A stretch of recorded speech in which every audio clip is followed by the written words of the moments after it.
मित्रांनो, big boss Marathi संबंधात एक मोठी बातमी समोर आली आहे. होय मित्रांनो, तुम्ही अगदी बरोबर थंबनेलवर क्लिक केलं आहे. आज बिग बॉस मराठीचा ग्रँड फिनाले पार पडणार आहे आणि त्याची लाईव्ह टेलिकास्ट आपल्याला टी व्हीवर पाहायला भेटेल. त्यामुळे बिग बॉसची ट्रॉफी कोणाला भेटेल, कोण जिंकेल हे सर्व आपण जाणून घेऊयात या व्हिडिओमध्ये. आपण जर या चॅनलवर नवीन असाल तर लाईक, शेअर आणि सबस्क्राईब करायला विसरू नका, जेणेकरून असेच लेटेस्ट अपडेट तुम्हाला टाईमावर मिळत राहतील. मित्रांनो, बिग बॉस मराठी या शोवर बरीच टीका झाली. आपल्या मतांना किंमत आहे की नाही असा संतप्त सवाल प्रेक्षकांच्या मनात निर्माण झाला. कारण ज्या सदस्यांचं घरातून एलिमिनेशन झालं त्यांच्यापेक्षा कमी मतं असलेल्या सदस्यांना वाचवायला बिग बॉसने खूप मदत केली आहे.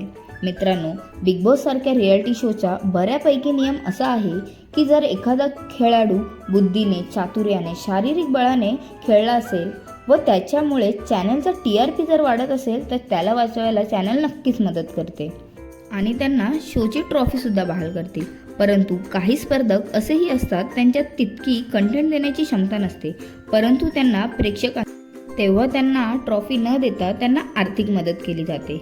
मित्रांनो, माझ्या बोलण्याचा रोग स्पष्ट तुम्हाला कळला असणार. आजही आपल्याला असंच काहीसं बघायला भेटणार आहे. मित्रांनो, आजच्या ट्रॉफीवर अभिजित आपलं नाव कोरताना दिसणार आहे, कारण बिग बॉसच्या क्रायटेरियामध्ये तो परफेक्ट बसतो आणि एवढा मोठा डिसिजन घेताना सूरजवर अन्याय होणार नाही याची दक्षता मेकर नक्कीच घेतील. मनी बॅग घेऊन त्याला आर्थिक मदत झाली असा संदेश ते प्रेक्षकांपर्यंत पोहोचवतील, जेणेकरून प्रेक्षक कोणताच आक्षेप घेणार नाहीत. याची काळजी मेकर्स नक्कीच घेतील आणि आपल्याला अभिजित ट्रॉफी उचलताना दिसेल व सूरज चव्हाण मनी बॅग. आता मनी बॅग याची किती अमाऊंट असेल हे तरी अजून उघड झाले नाही, पण बहुतेक तरी 10 लाख आहे असे एका मीडियाकडून कळण्यात आले.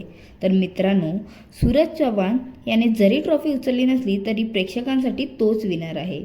तर यावर तुमच्या सर्वांचं मत काय हे कमेंटमध्ये नक्कीच सांगा आणि माझ्याकडूनही सूरजला खूप साऱ्या शुभेच्छा. तोच विनर आहे आपला बिग बॉसचा. त्यामुळे तुमचेही मत कळवा.